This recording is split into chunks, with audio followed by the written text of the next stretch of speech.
नमस्कार. ठरलं तर मग या मालिकेच्या येणाऱ्या भागामध्ये जबरदस्त असा ट्विस्ट येणार आहे. तर आपण बघितलं इथे रविराज किल्लेदारनी आता आपली केस ही अर्जुनच्या हाती दिलेली आहे. त्याने अर्जुनला आपला असोसिएट म्हणून नेमणूक केलेली आहे. तेव्हा इथे जमलेल्या सर्व लोकांना खूप मोठा धक्का बसतो. म्हणजे रविराज किल्लेदार आणि अर्जुन सुभेदार यांचं इक्वेशन काही आता चांगलं राहिलेलं नसतं. त्यामुळे सगळ्यांना खूप जास्त आश्चर्य वाटतं की रविराज किल्लेदार आता असोसिएट म्हणून कुणाचं नाव घेणार. तर सगळ्यांना संशय आलेला असतो की चैतन्य गडकरीचं नाव घेणार, पण तसं होत नाही. इथे आता बाजी पलटली गेलेली असते आणि रविराज किल्लेदार अर्जुन सुभेदार यांचं असोसिएट म्हणून नाव घेतात आणि तसे कागदपत्र सुद्धा आता कोर्टामध्ये सादर केलेले असतात. म्हणजे वकीलपत्र म्हणून अर्जुन सुभेदार यांचं नाव दिलेलं असतं. तर इथे अर्जुनचं नाव ऐकून आता कल्पनाला खूपच जास्त आनंद झालेला असतो आणि अश्विनला सुद्धा. कारण अर्जुन सुभेदार हा किती मोठा वकील आहे आणि किती कर्तबगार वकील आहे हे सगळ्यांनाच माहिती असतं. आणि आता आपल्या वडिलांची केस तो किती जोमाने लढणार असतो हे सुद्धा इथे सगळ्यांनाच माहिती असतं. आणि जेव्हा आता रविराज किल्लेदार इथे अर्जुनचं नाव सुचवतात तेव्हा महिपत शिखरे आणि साक्षी शिखरे यांना खूप मोठा धक्का बसतो. त्यांना तर जवळजवळ खबरच नसते की आता इथे अर्जुन सुभेदार सुद्धा प्रतापची केस लढायला येणार आहे. तेव्हा इथे आता जज साहेब सुद्धा अर्जुनला केस लढण्यासाठी परवानगी देतात.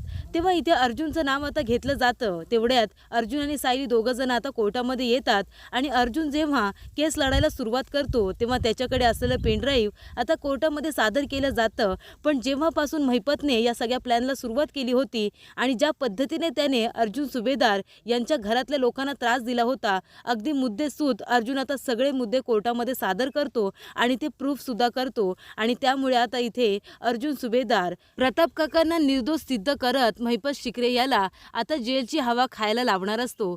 तर आता अर्जुन सुभेदारचं रविराज किल्लेदार असोसिएट म्हणून कसं काय नाव घोषित करतो, कारण त्या दोघांमध्ये तर खूप मोठी दुश्मनी झालेली असते. आणि इथे रविराज आता अर्जुन सुभेदारचा चेहरा सुद्धा बघणं पसंत करत नसतात, कारण त्यांना सायलीचा सुद्धा राग येत असतो. आपल्या मुलीला झिडकारून अर्जुनने सायलीबरोबर लग्न केलेलं असतं या गोष्टीचा रविराज किल्लेदार यांना तर राग असतो आणि त्यामुळे दोघं जण एकमेकांचं तोंड बघत नसतात. अर्जुनला तर रविराज किल्लेदार याने आपल्या फर्ममधून सुद्धा काढून टाकलेला असतो आणि अर्जुनने स्वतःची स्वतंत्र अशी फर्म चालू केलेली असते.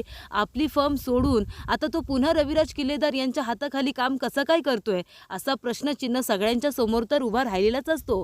तर आता हे सगळं कसं घडलं, अर्जुनने काय प्लॅनिंग केलं होतं ते आता आपण सगळं काही सविस्तरपणे बघूया. तेव्हा इथे आता अर्जुनने आपल्या जीवाची बाजी लावत आता सायली आणि अर्जुन दोघांनी चैतन्याच्या गाडीतून पेनड्राईव्ह मिळवायचं हा प्लॅन केलेला असतो. तेव्हा सायलीने सांगितलेलं असतं की ती गाडी अशी अशी आहे. तेव्हा इथे अर्जुन त्या गाडीचा फोटो दाखवतो आणि म्हणतो की ही गाडी चैतन्य गडकरीची आहे. तेव्हा आता आपण चैतन्यला स्टॉक करायचा, चैतन्य कुठे जातोय आपण त्याचा पाठलाग करायचा. तेव्हा आता चैतन्य आणि साक्षी दोघं जण रेस्टॉरंटमध्ये आलेले असतात आणि तिथे बाहेर चैतन्याने आपली गाडीसुद्धा लावलेली असते आणि त्याच्यामध्ये असतं ते पेनड्राईव्ह. तेव्हा अर्जुन तिथे येतो, सायलीला म्हणतो तू गाडीमध्येच बस आणि जर तिथून चैतन्य आणि साक्षी येताना दिसले की गाडीचं हॉर्न वाजव आणि मला तू अलर्ट कर. तेव्हा इथे आता अर्जुन खूपच जास्त घाईघाईने पेनड्राईव्ह शोधण्याचा प्रयत्न करत असतो आणि तेवढ्यातच तिथे साक्षी आणि चैतन्य येताना सायलीला दिसतात. तेव्हा सायली आता हॉर्न वाजवते. तेव्हा अर्जुनच्या हातातून पेनड्राईव्ह निसटते की काय अशी भीती आता सायलीला वाटत असते. तेवढ्यातच अर्जुन आता आपली शक्कल लढवत तो आता घाईघाईने संपूर्ण बॅगमधून तो पेनड्राईव्ह शोधून काढतो आणि तो आपल्या हातामध्ये ठेवलेला असतो आणि गाडीच्या मागे तो लपून बसतो. त्यानंतर सायली विचारते की पेनड्राईव्ह. तेव्हा अर्जुन तिला ते दाखवतो. त्यानंतर पेनड्राईव्ह तिच्या हातामध्ये आणून देतो आणि आता अर्जुनच्या हातामध्ये महिपतीच्या विरोधात खूप मोठा पुरावा हा आलेला असतो. त्यानंतर अर्जुन सायली दोघं जण घरी येतात आणि संपूर्ण केसवरती आता दोघं जण बसून डिस्कस करत असतात, काम करत असतात. सगळे मुद्दे आता अर्जुन काढून घेतो जे त्याला कोर्टामध्ये सादर करायचे असतात महिपतीच्या विरोधामध्ये. तेव्हा इथे अर्जुन सायली आता दोघं जण एकत्र काम करत असतात. संपूर्ण मुद्दे लिहून घेतल्यानंतर अर्जुन आता आपली बुक खाली ठेवतो आणि म्हणतो महिपत शिखरे याला आता शिक्षा देण्यासाठी माझ्याकडे सगळे पुरावे आहेत. आता कोर्टामध्ये असे पुरावे सादर करतो आणि महिपत शिखरेला त्याच्या गुन्ह्याची शिक्षा देतो. तेव्हा इथे सायली म्हणत असते, पण सर तुम्ही हे सर्व पुरावे कोर्टामध्ये कसे काय सादर करणार? कारण तुम्हाला बाबांनी वकीलपत्र दिलेलं नाही आहे. मग तुम्ही कशी काय त्यांची केस लढणार? ती तर रविराज सरांकडे आहे ना आणि रविराज सरांचं आणि तुमचं आता काही चांगलं नाही आहे. तेव्हा अर्जुन आता विचार करतो आणि तो म्हणतो, की आमची दुश्मनी आहे ती आपण बाजूला ठेवूया आणि आधी माझ्या डॅडचा विषय आहे. काही करून मला डॅडला आता निर्दोष सिद्ध करायचं आहे. त्यासाठी मला रविराज बरोबर बोलावं लागलं तरीसुद्धा चालेल. तेव्हा आता अर्जुनच्या डोक्यामध्ये एक प्लॅन आलेला असतो. तो सायलीला म्हणतो, की सकाळी लवकर तयार व्हा, आपल्याला एका ठिकाणी जायचं आहे. तेव्हा सायली म्हणते, सर आपल्याला किती वाजता तयार व्हायचं ते मला सांगून ठेवा. तेव्हा अर्जुन म्हणतो, की घरातले सगळेजण आता उद्या कोर्टामध्ये जाणार आहेत कारण डॅडची हेअरिंग आहे. तेव्हा सर्वजण कोर्टात जातील. ते लोक निघायच्या आधी आपल्याला घरातून बाहेर पडायला हवंय. कुणालाही कळता कामा नये की आपण कुठे चाललोय ते. तेव्हा तुम्ही लवकरच तयार व्हा. तेव्हा इथे सायली आता स्वतःसुद्धा तयार होते आणि अर्जुनला सुद्धा लवकर उठवते. दोघं जण तयार होऊन कुठे जातात तर रविराज किल्लेदार याला भेटायला जातात. अर्जुन रविराजला फोन करतो आणि म्हणतो, की मला महत्त्वाचं बोलायचं आहे आणि रविराजला आपल्या ऑफिसमध्ये बोलून घेतो. तेव्हा रविराज आता अर्जुनचं बोलणं ऐकण्यासाठी त्याच्या ऑफिसमध्ये येतो. तेव्हा अर्जुन म्हणतो, की बोलणं तेवढंच महत्त्वाचं होतं म्हणून एवढं शॉर्ट नोटीसवर तुम्हाला बोलावून घेतलंय. आणि आता अर्जुन सगळं काही रविराज किल्लेदार यांना समजावून सांगतो, की इथे हा महिपत शिखरे किती मोठा फ्रॉड आहे हे सुद्धा समजावून सांगत असतो. तेव्हा इथे सायलीने ते पेनड्राईव्ह संतोषकडून कसं मिळवलेलं असतं, नंतर सायलीला कसं किडनॅप केलेलं असतं, तरीसुद्धा ते पेनड्राईव्ह ती कसं चैतन्याच्या गाडीमध्ये म्हणजे त्या पाऊंचमध्ये लपवून ठेवते, हे सगळं आता इथे रविराज किल्लेदार यांना सांगितलं जातं. तेव्हा इथे अर्जुन म्हणत असतो, की सिनियर काही करून ही केस मला तू देऊन टाक, कारण ही डॅडची केस मला संपूर्ण माहिती आहे. मी या केसचा चांगला स्टडी केला आहे. तेव्हा इथे अर्जुन आता रविराजला ते पेनड्राईव्हमधलं रेकॉर्डिंगसुद्धा ऐकवतो. त्याच्यामध्ये हे सिद्ध झालेलं असतं, की तो महिपत शिखरेने केलेला प्लॅन होता प्रतापला फसवण्यासाठीचा आणि त्याच्यामध्ये संतोषला त्याच्या मुलीच्या आजारपणाचा फायदा घेऊन सुद्धा फसवलेलं असतं आणि पैसे देऊन ते काम करायला लावलेलं असतं. हे सगळं सिद्ध होतं.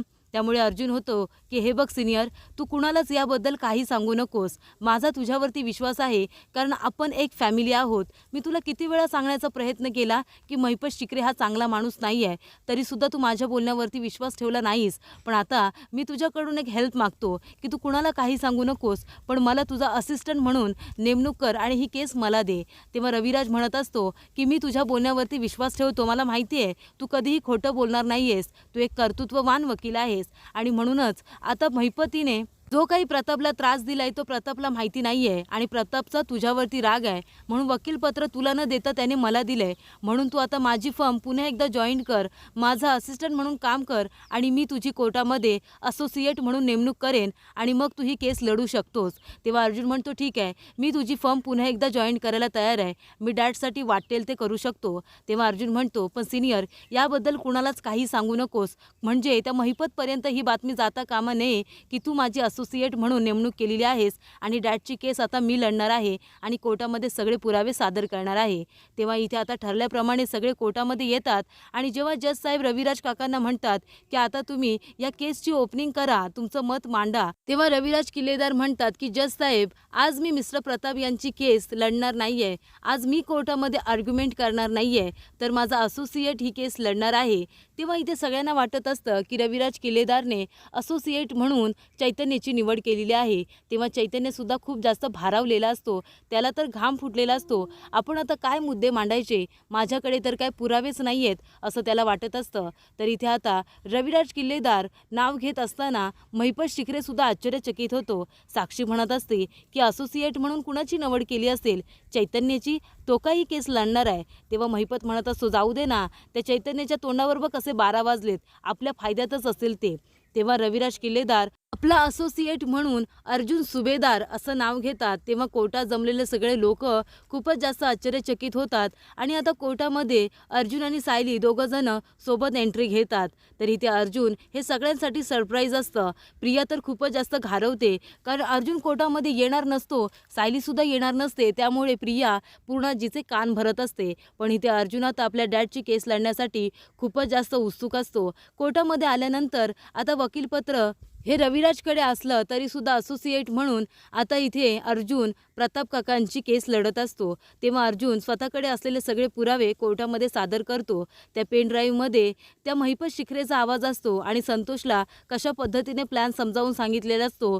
प्रताप सुभेदारला फसवण्यासाठी त्याच्या ट्रकमध्ये कसं ड्रग्ज लपून ठेवायला सांगितलेले असतात, हे सगळं प्लॅनिंग त्याच्यामध्ये रेकॉर्ड झालेला असतो। त्यामुळे आता खूप मोठा पुरावा हा कोर्टाला सादर केलेला असतो। त्यावरून हे सिद्ध होत असतं की हे सगळं महिपत शिखरेने प्रताप सुभेदार यांना फसवण्यासाठी केलेला प्लॅन होता। तेव्हा आता जज साहेब म्हणत असतात की महिपत शिखरे यांना अंमली पदार्थाची तस्करी करण्याच्या गुन्ह्याखाली 12 वर्षांचा कारावास आता होणार आहे, अशी शिक्षा महिपत शिखरे यांना देण्यात आलेली असते। तर अशा पद्धतीने सायली आणि अर्जुनने आता प्रताप काकांना निर्दोष सिद्ध करत त्यांची सुटका केलेली असते।